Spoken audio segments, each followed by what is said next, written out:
तो hello kid lovers and welcome back to my channel. So guys finally Alice in Borderland का season 3 खत्म हुआ and सारे characters को एक क्लोजर भी मिल गया।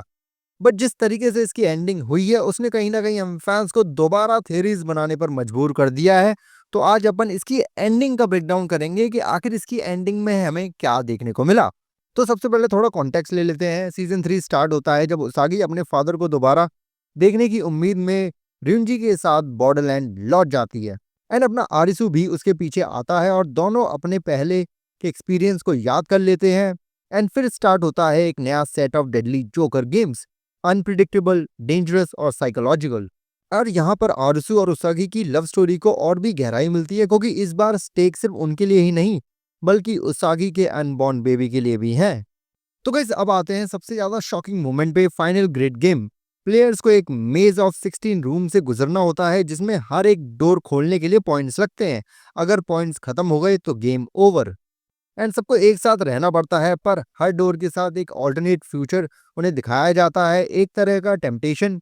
एंड इसी में कुछ कैरेक्टर्स अपने इमोशन में फंस जाते हैं और सेक्रीफाइस कर देते हैं।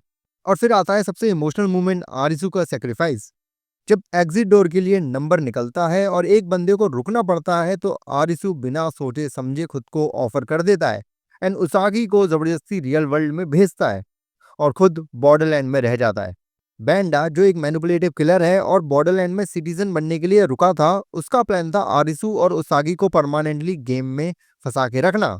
एंड जब शिबुया एक समंदर जैसे फ्लड में डूबने लगता है, बैंडा फिर आरसी को सिटीजन बनने के लिए मजबूर करता है, लेकिन उसके प्लान्स को एक ही मोमेंट में खत्म कर देता है एक laser shot from the sky. Borderland खुद उसका जजमेंट करता है और तभी एंट्री होती है एक मिस्टीरियस कैरेक्टर की, played by none other than Ken वेडेनाबे।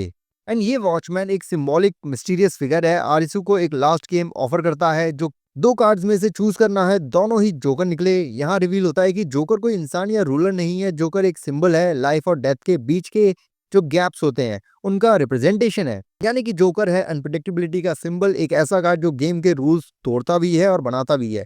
इस मोमेंट पर आरिसू को एक चॉइस मिलती है कि या तो वो डेथ को चूज करे या फिर वो लाइफ के स्ट्रगल को चूज करे, और आरिसू चूज करता है लाइफ, उसागी के लिए और अपने न्यूबॉर्न बेबी के लिए।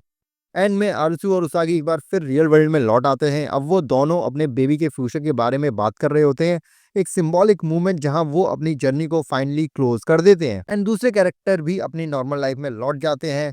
नोबू अपनी मॉम के साथ सेलिब्रेट कर रहा होता है एंड मेरी रे अपनी आर्ट करियर को परस्यू कर रही होती है और यूना अपने ब्रदर की ग्रेव विजिट करने की प्लानिंग कर रही होती है। हर एक कैरेक्टर को परफेक्ट क्लोजर दिया जाता है। एंड अब आता है वो ट्विस्ट जिसने सब फैंस को थ्योरीज बनाने पर मजबूर कर दिया है। जापान के बाद सीन शिफ्ट होता है लॉस एंजलिस। न्यूज रिपोर्ट कर रही होती है ग्लोबल अर्थक्वेक्स के बारे में और एक वेट्रेस टेबल पे ऑर्डर लेने आती है जिसकी नेम टैग में लिखा होता है एलिस। यानी कि बॉर्डरलैंड की कहानी सिर्फ जापान तक लिमिटेड नहीं है। हो सकता है सीजन 4 या एक स्पिन ऑफ हमें यूएस में एक नए एलिस के साथ बॉर्डरलैंड की जर्नी दिखाए। ये एंडिंग डेफिनेटली सीक्वल सेटअप लगती है। तो ओवरऑल भाई इसकी एंडिंग मेरे को काफी ज्यादा पसंद आई, बट ओवरऑल ये सीजन मुझे उतना इम्पैक्टफुल नहीं लगा जितना सीजन 1 और सीजन 2 लगे थे। बाकी अगर तुम लोगों ने सीजन देख लिया तो मुझे कमेंट करके जरूर बताना।